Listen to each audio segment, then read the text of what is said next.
Hello everyone, good morning. কেমন আছো বন্ধুরা? আশা করি তোমরা সবাই খুব খুব খুব ভালো আছো। আমরাও মোটামুটি বেশ ভালোই আছি তোমাদের এবং ভগবানের আশীর্বাদে। মনিকার সিম্পল লাইফস্টাইলে আমার আরও একটি নতুন দিনে নতুন ব্লগে তোমাদের সবাইকে অনেক অনেক ওয়েলকাম, ভালোবাসা জানিয়ে আজকের ব্লগটা শুরু করছি সকাল থেকেই। আজকে সকাল থেকেই ব্লগটা শুরু করছি কারণ নিজে খুব তাড়াতাড়ি ঘুম থেকে উঠে গেছি ভোরবেলায়। সময় হচ্ছে এখন 6:30 আর দিনটা হচ্ছে শুক্রবার। আমি আজকে একটু সকালে ঘুম থেকে উঠেছি 6টার দিকেই। উঠে একটুখানি বসে একটু প্ল্যান করে তারপরে ঘরটা ঝাড়ু দিলাম দেখলেই, তারপরে গেটের মুখে জল দিলাম, দিয়ে যে এখন উঠানটা ঝাড়ু দিচ্ছি। আর বন্ধুরা চলো সকাল সকালেই আজকের ব্লগটা তো শুরু করলাম। সারাদিন কি করছি সবটাই তোমাদের সঙ্গে শেয়ার করব। আই হোপ আজকের ব্লগটাও তোমাদের ভালো লাগবে। তো সম্পূর্ণ ব্লগটা দেখার অনুরোধ রইল, ফার্স্ট থেকে লাস্ট পর্যন্ত অবশ্যই ব্লগটা দেখো আর দেখে জানিও কেমন লাগলো কমেন্ট করে। তোমাদের একটা লাইক, একটা কমেন্ট, এগুলো দেখলেই মনে একটু উৎসাহিত হয়ে যে আরও একবার আরেকটা ব্লগ করি, যেহেতু নতুন আমার চ্যানেলটা। তো তোমাদের একটু সাপোর্টের দরকার।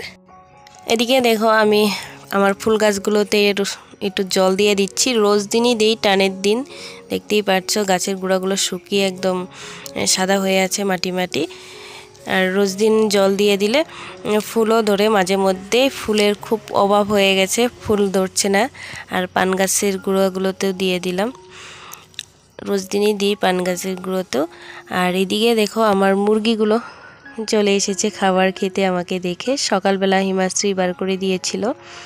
আর বন্ধুরা একটা দুঃখের বিষয় তোমাদের সঙ্গে বলছি, আমার 3টা মুরগি ছিল। আগের ব্লগে হয়তো দেখেছো তোমরা, একটা কালো মুরগি অনেক বড় হয়েছিল। সেই মুরগিটা না সরস্বতী পূজার দিন মরে গেছে। সেটার জন্য খারাপ লাগছে, 2টা মুরগি খেতে আসে আর একটা মুরগি খেতে আসে না। তো ওদেরকে খাবার টাবার দিয়ে তারপরে আমি বাসি নাইটিটা চেঞ্জ করে মিষ্টিপিটি করে একটু গরম জল করে খেয়ে নিয়েছি। তারপরে এই যে এখন রুটি করছি।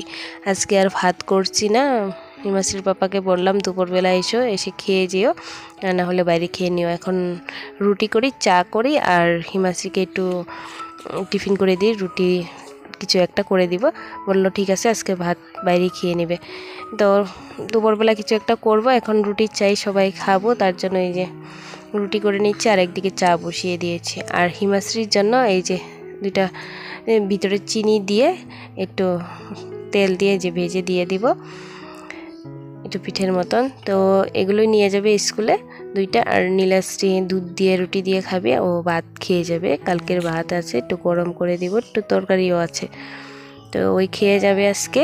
আর আমি তো চা দিয়েই খাবো, আমি চা দিয়ে দুধ চা দিয়ে রুটি দিয়ে খেতেই বেশি ভালো লাগে আমার। ভাজা তরকারি এসব আমার ভালো লাগে না। হিমাশ্রীর পাপার আবারও ভাজা লাগে, হিমাশ্রীরও ভাজা লাগে, আলু ভাজা হলে ওরা রুটি খায়, ভালো পায় আর কি আলু ভাজা দিয়ে। তো আজকে আলু ভাজাও করিনি, শুধু রুটি আর চা করলাম। আর কালকের লাউর তরকারি আছে, গরম করে দিব, যদি খায় খাবে, না খেলে চা দিয়ে 2টা রুটি খেয়ে যাবে আজকে।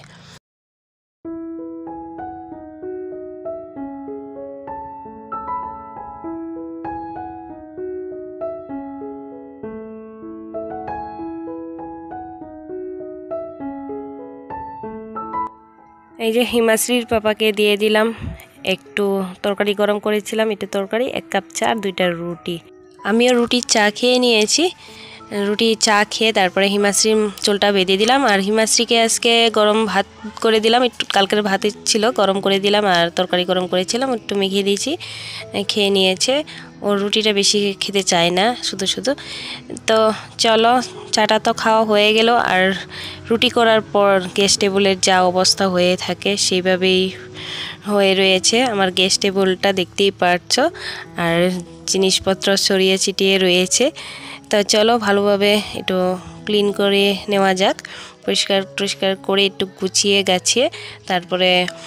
আর বিছনাটা আমি আগে গুছিয়ে নিয়েছি, ওই রুমটা একটু পরিষ্কার করব, আর বাকি যা যা কাজকর্ম আছে সেগুলো করব। তো চলো দেখতে থাকো।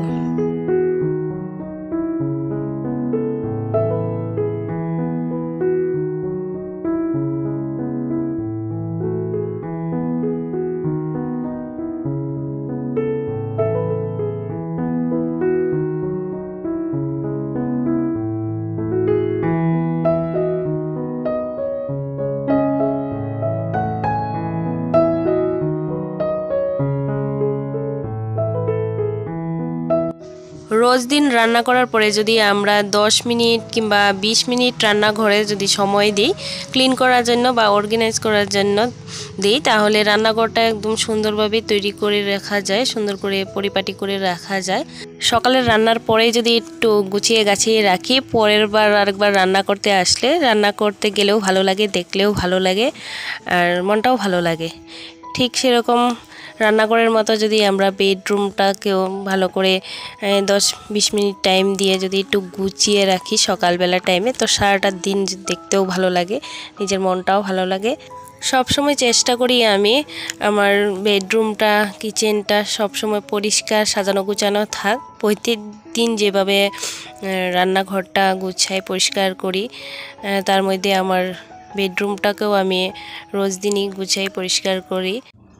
তো এদিকে আমি চোকেসটাকে গুছিয়ে নিচ্ছি। চোকেসের ভিতরে কিছু জিনিসপত্র উল্টাপাল্টা অগোছালো হয়ে রয়েছে, এগুলো রোজ দিনই গোছাতে হয়। আমার ঘরে তো আরও সাজা 2-1 লোক আছে, ছোটো আমার মেয়েরা, তো ওরা সাজে, স্কুলে যাওয়ার আগে সাজে, সেজে এদিককার জিনিস ওইদিকে বইপত্র এদিক ওইদিক করে রাখে। তো সেগুলো আমি ওরা যাওয়ার পরে একটু গুছাতে নিই, গুছিয়ে তারপরে জায়গা মতো রাখি, পরিষ্কার করি, মুছামুছিগুলো করি। এই কাজগুলো আমার ডেলি রুটিনের মধ্যে পড়ে, রোজ দিন করতে হয় এই কাজগুলো, একদিন না করলেই নয়। একদিন যদি না করি পরের দিন আরও কাজটা আমার বেরিয়ে যায়, আর জিনিসপত্রগুলো একদম দেখার মতন থাকে না, মোটা মোটা করে বালু পড়ে থাকে উপর দিয়ে, সেগুলো চোখে দেখতেও ভালো লাগে না, আর মনের মধ্যেও একটা শান্তি লাগে না, মনে হয় সারাদিন আজকে কিছুই করিনি, একটা অলসতা নিয়েই আজকে দিনটা গেল, সেরকম একটা অশান্তির ভাব লাগে। আর আমাদের ঘরটা না রাস্তার পাশেই, তো সারা দিন গাড়ি চলতে থাকে, সেই সকাল 6টার থেকে শুরু হয়, রাত 12টা-1টা অবধি চলতেই থাকে। আর যেহেতু এখন টানের দিন, ধুলোবালুটা একটু বেশি পড়ে, রোজ দিন জিনিসপত্রগুলো মুছতে গিয়ে একটা কাপড় পুরো মাটি মাটি ধুলো ধুলো হয়ে যায়, এত ধুলো পড়ে আমাদের ঘরে। এদিকে দেখো ফ্রিজটাও মুছে নিলাম, আর এই যে বিছনাটা দেখতে পাচ্ছ, এই বিছনা চাদরটা আমি অনেক দিন হয়ে গেছে চেঞ্জ করা হয়নি, আজকেও করলাম না, আজকে করছি কালকে করছি এরকম করে রেখে দিচ্ছি, যেহেতু এটাতে কেউ এখন আর ঘুমায় না, তো ঝাড়া দিয়ে রাখি রোজ দিন। যখন লোকজন থাকে তখন আমি বেড কাভারটা চেঞ্জ করে ধোয়া বেড কাভার পেতে রাখি। আর ধুলার দিন বুঝতেই পারছো, যত উল্টাপাল্টা করবো তত কাপড় বাড়বেই, ধুতেই হবে, যেরকম স্রাফ সাবানও লাগবে সেরকম শরীরের খাটনিও লাগবে, তো একটা এমনি পেতে রাখছি যে একটা ঝাড়া দিলে বালুগুলো পড়ে যাবে, সেরকম একটাই পেতে রাখলাম। এদিকে দেখো তোমাদের সঙ্গে কথা বলতে বলতে আমার অনেক কয়েকটা কাজ হয়ে গেছে, ঘরের হালকা পাতলা যেগুলো কাজগুলো আমি সেগুলো সেরে নিয়েছি। এখন ঘরটা ঝাড়ু দিচ্ছি, ঘরটা ঝাড়ু দিয়ে বাইরের উঠানটা একটু জল দিয়ে ধুবো, ধুয়ে তারপরে ঘরটা মুছবো, মুছে অল্প কয়েকটা বাসন আছে, বাসন কয়টাও ধুয়ে কাপড় কয়েকটা ধুয়ে স্নান করব। তারপরে দুপুরবেলা অল্প একটু রান্না করব, সিদ্ধ ভাত যাই রান্না করি করে মা মেয়েরা 3 জনায় খাবো হিমাশ্রীকে স্কুল থেকে এনে।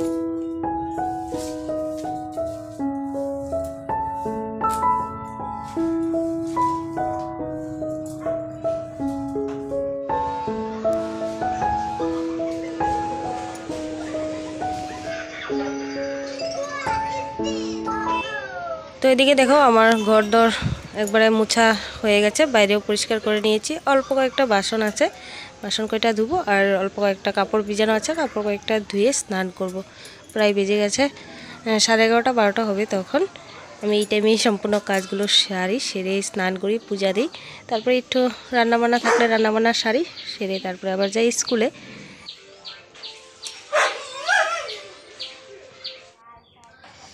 গিয়েছিলাম স্কুলে আজকে বন্ধুরা, নীলাশ্রীকে নিয়েই, হিমাশ্রীকে আনতে গেছিলাম, আর ওর মান্থলি ফিসটা বাকি পড়ে রয়েছে অনেক কয়টা মাসের, মান্থলি ফিসটাও দিয়ে আসলাম, অনেক কয়টা টাকা দিয়ে এসেছি, 10,000 টাকা 10 মাসের।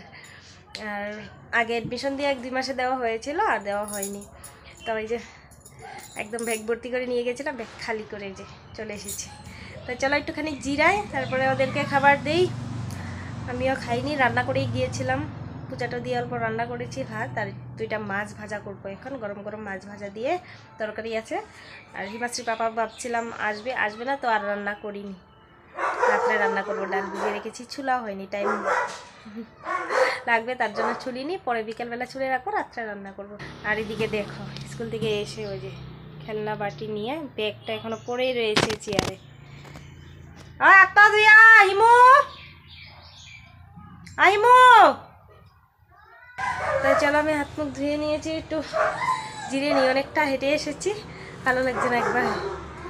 আর আজকে একটু ফ্যানটা চালিয়ে বসেছিলাম, তোমাদের সঙ্গে কথা বলবো বলেই ফ্যানটা বন্ধ করলাম, গরম লাগছে অনেক। আর রোদটা প্রচুর দিয়েছে সকাল থেকে, কয়েকদিন ধরে রোদ দিয়েছে, আর অনেকটা ঠান্ডা পাতলা হয়েছে, ঠান্ডা কম এখন কয়েকদিন ধরে দেখছি, রাত্রেও ঠান্ডা কম লাগছে, দিনের বেলাও ঠান্ডা কম লাগছে। যাই হোক চলো এখন একটু খাই, খাওয়া দাওয়া করে একটুখানি জিরাবো, তারপরে বিকেলের কাজকর্ম করবো। একবারে চলে এসেছি রাত 9:30 সময়। এদিকে দেখো আমি চা খেয়েছিলাম সন্ধ্যার সময়, চার বাসন, বাচ্চারা দুধ খেয়েছিল, এগুলো বাসন পড়ে রয়েছে।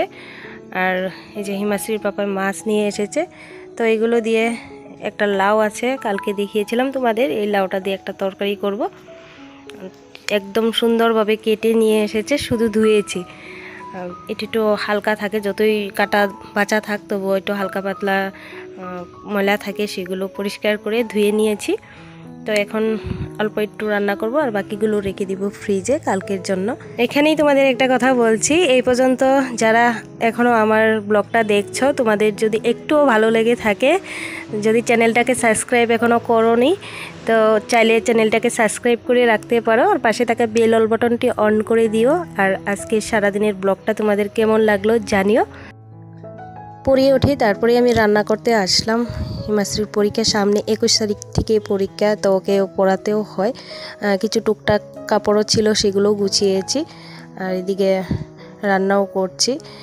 তো চলো রান্না বান্নাও সেরে নিই, আর খাওয়া দাওয়া সেরে একটু সকাল সকাল ঘুমিয়ে পড়বো।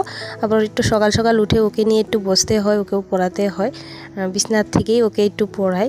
আর এদিকে দেখো আমি যে লাউ কেটে নিয়েছি, লাউ দিয়েই করছি আজকে তরকারিটা, একটা তরকারিই করব, আর দুপুরে একটু আছে, হয়ে যাবে, ভাতও হয়ে গেছে। তো চলো এই যে মাছ ভাজা করে তরকারিটা হয়ে গেছে, মাছ দিয়ে ধনেপাতা দিয়ে নামিয়ে নেব। তো চলো আজকের ব্লগটা এখানেই শেষ করি, দেখা হবে আরও একটা নতুন দিনে নতুন ব্লগে তোমাদের সঙ্গে। ততক্ষণ তোমরা ভালো থেকো, সুস্থ থাকো, সাবধানে থাকো, অল টাইম হ্যাপি থাকো। Tata, good night.